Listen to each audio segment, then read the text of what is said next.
It is me, Cyborg, once again, joined by... Temporary username? temporary username. And Why we do are I keep falling covering... for it? Injustice, Year 2, issue number 5. I always have to think about it a little bit. 5. Yeah, I was actually scrolling back to see which one it was. It's 5. So we're on number 5 here, folks. So if you haven't checked out the previous ones, go do that. Subscribe, like, do all those things. I'm not going to say it. You thought I was going to say it there, but I'm not going to. Well, we got a lot of episode left. Not yet. I know. It's going to be tough. I don't know if I can do it. Okay. Your fight is not over. It's tough. I'm fighting it right now, not to say it, but it's really tough. Okay, let's get into the episode, the issue. They're episode issues. They're episodes that we're doing, but they're issues that we're reading. Anyways, jumping into this issue, we have Sinestro once again pulling those strings, and he essentially says, you know what? Whatever. I'll sit in this thing, I'll sit in this cell, but eventually you're going to have to let me out. You're going to have to give me my ring back. Because you know what? Superman's going to need my help. He can't fight off all those lanterns by himself. So, alright, but in the end, you're going to need my help. And the only thing I put as a note there is I love his confidence. You always got to love a villain that just knows that he can just sit back and eventually things are going to go his way. Yeah, it's he's well written in this comic. Like, he's very strong. Absolutely. Absolutely. Then we flash back to Hal, and he's in the cell. And I think that the other Green Lantern is Salak or something like that.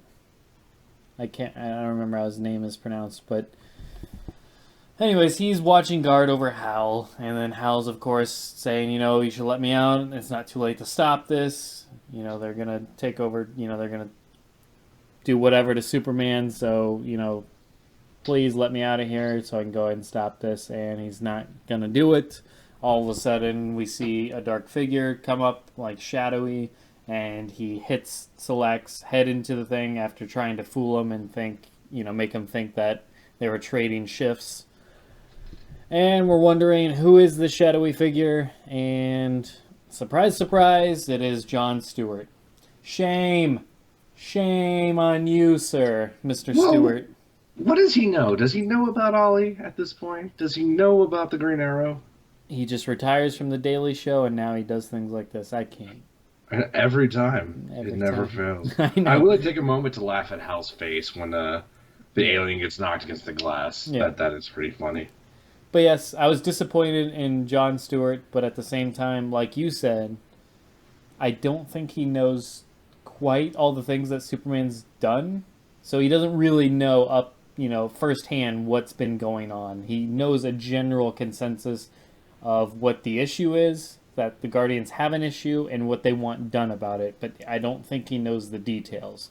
So maybe there's a little bit of hope for him, but if not, I'll be disappointed in him. But then again, he does have a military background, so maybe he would side with Superman. I really don't know, but I guess we'll find out. But yeah, he lets Hal out, and they are going to go and try and save Superman in time.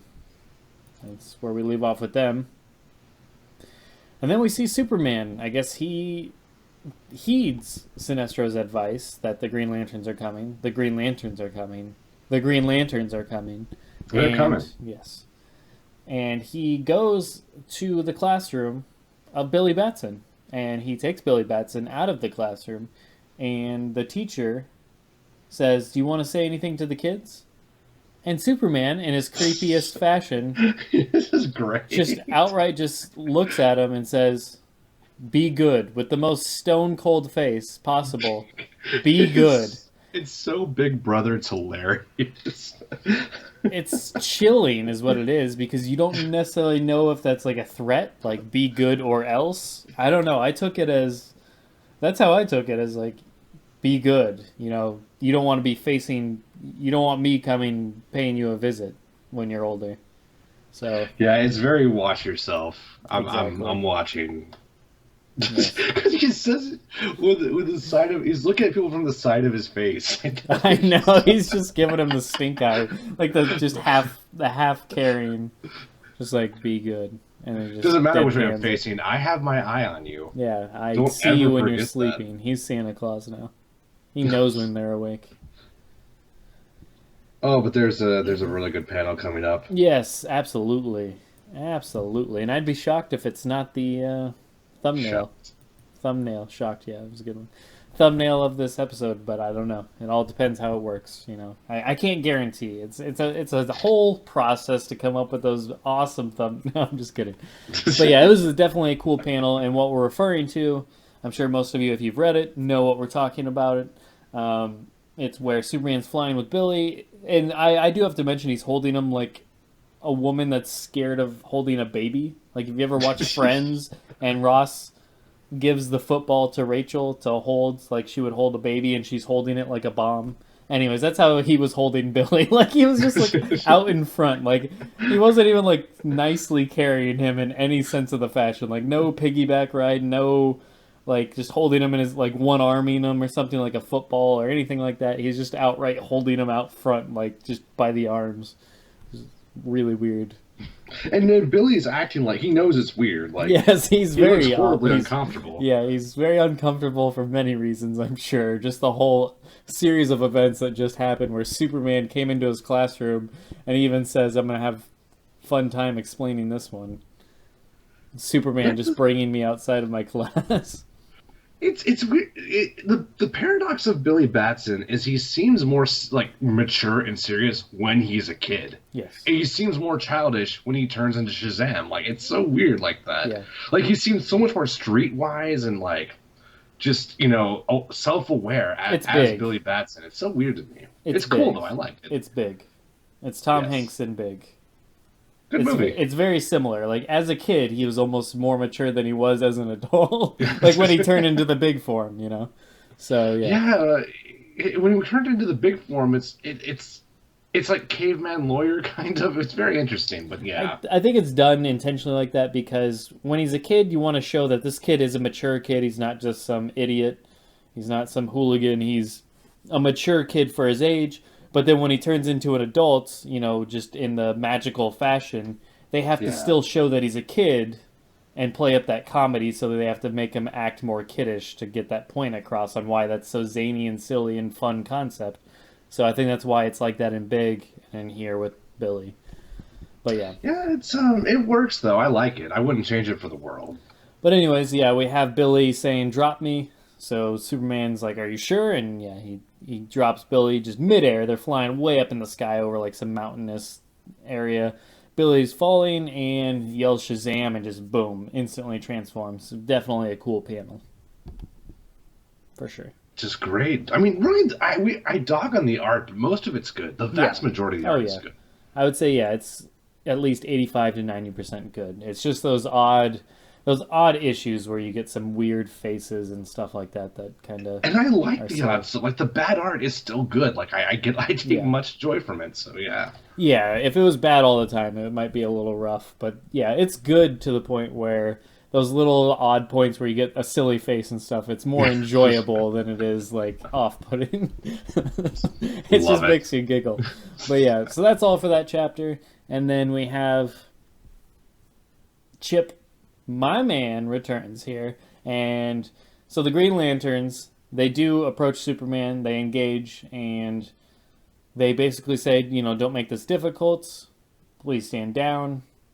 Superman says, no can do, and they lead into this whole conflict, but Superman kind of has a scuffle with Kilowog. Superman says, you know, you're wasting your time, I can move faster than you can think, and, you know, you're using thought-based powers. And all of a sudden, Superman gets hit by something, and it's Chip to the rescue. And he's so small that Superman wasn't even paying attention to him. So he makes mention of that he's so used to the big things, that he's not used to paying attention to the smaller things and smaller thoughts, etc. Anyways, and I do want to point out on Chip, by the way, the cover art of this comic has him drawn way cooler than, because I pulled up the full cover art in Google for this issue, and he's actually drawn like really well. Versus in the comic, he's a very like chubby squirrel, where he looks like a beer gut. Yeah, he looks more like slobby and gophery, like I said. Whereas, holy shit, that's Chip on the front cover. Yeah, he looks really badass. Recognize him. Yeah, he looks badass there. He looks more like a squirrel there. Like he looks like secret squirrel. You know, he's not. Like I said, in the comic, he's drawn more like a gopher than he is a squirrel. The squirrel I don't envision as this chubby little thing. Am I looking at the same things? I'm looking at like a cat almost. Yeah, no, like, what you're saying is right. He does kind of look cattish, but I mean that's what a squirrel looks like. But yeah, no, I get what you're saying. He does have some cat. So different. Like these people really need to talk to each other when they make these things. Like really, like it's fucking day and night. Yes. Okay, but yes, go on.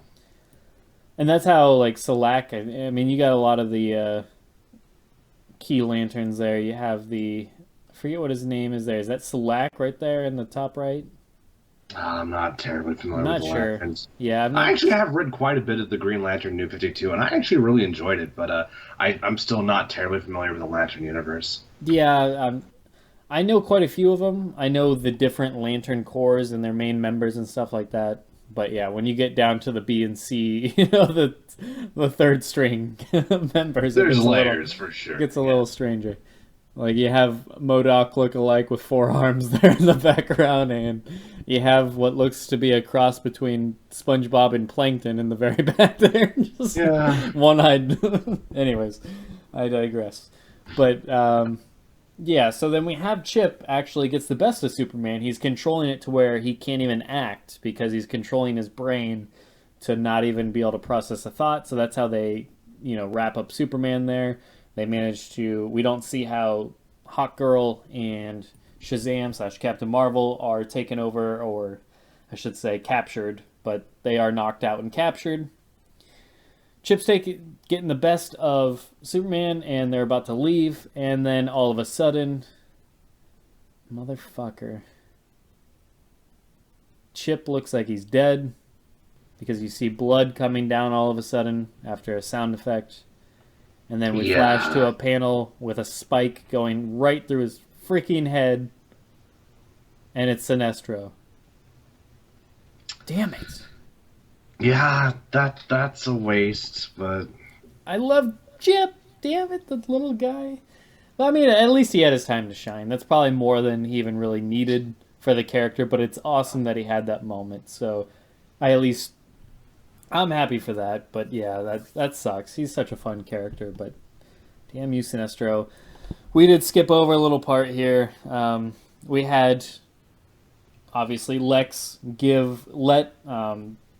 just as Sinestro predicted at the beginning of the issue and prior, Lex did end up letting Sinestro out, gave him the ring back, and I like this line between them. Lex says, "I won't let you corrupt him," and Sinestro comes back with, "He doesn't need me to." Fantastic line. Because he doesn't. He doesn't need him to corrupt him because he's already corrupted. My only guess at this is that Lex Luthor, the only reason he did this is because he is siding with Batman and the guys almost fell, and this was his last-ditch attempt to preserve the facade that he's actually working with Superman. So I'm pretty convinced Lex is a double agent at this point. Yeah, no, I'm in that camp as well. Yeah, so I mean, if not, then that I would think Lex Luthor is smarter than that. But I mean, there's so much in this issue, and we also have the Black Canary stuff, which I thought was very well done in this issue too. Yeah, and we had Sinestro. Like I said, he killed Chip, driving a spike through his head. At least we can assume he's dead. And he even says Poozer. He calls Kilowog Poozer. So there's our Poozer for the episode. God. Chip. It's sad. Chip, he was just a squirrel. I did laugh when Sinestro said, "I did you a favor. You looked ridiculous fighting beside a squirrel." I did get a good chuckle out of that. Yeah. And then, we did have the Black Canary stuff with Guy. Guy is in her apartment. He's talking to her, finds out about the super pills that they took to basically Black Canary took to be able to get that power of super strength and all that. See, I'm going to cut it off there at all that. I caught myself. You see what I'm doing here? And Guy has a fun moment, and it looks like he is siding with Black Canary right now and Batman because he kind of listens and he hears her out and hears what's been going on. And yeah, so far it's looking like he may be the only Lantern so far fighting. Well, not the only Lantern, but you know what I mean. Yeah. Between Hal and John and the main Lanterns that we're used to, obviously Kilowog and the rest of the whole entire core is against Superman at this point. But fighting pro Batman, it looks like we have Guy Gardner. And Kyle would have maybe, but unfortunately Sinestro put the kibosh on that. Yeah, and then we know he knows about Green Arrow because we saw the Guardians tell him. So he may be the only one privy to that information. Sure. There is a good gag here where Guy Gardner says, so basically they give you a pill, it's some sort of super pill, and she says, it's a bit more complicated than that. And then he goes, is it? And she's like, no, it really isn't. It's a super pill. It's a pill that makes you really strong. There's not really a whole Simple lot more enough. to it. Yeah. But yeah, so that wraps up this issue, guys, in this episode. Some good stuff here. We got some good action. We got a lot of plot development here. We have more character progression here with the Lanterns and where we're going with that. And yeah, we'll have to see how Sinestro and the Green Lanterns, that whole conflict is resolved. I wonder what Hal thinks when he gets back. Because so far he doesn't know about Sinestro being a part of all this, I don't think. So I want to see what, Jon Stewart says about all this because, damn. So things are definitely going to hit the fan here soon. So they're definitely now are really ramping things up. So it's getting interesting, folks. And we'll see you on the next issue. So you guys take care. Have a good one. See you next time. Take care, everybody. Oh, I thought you were still... What? What? Oh, no. Take care, everybody. This guy over here. This He's guy. just a silly This guy. guy. I didn't say it this episode. I won.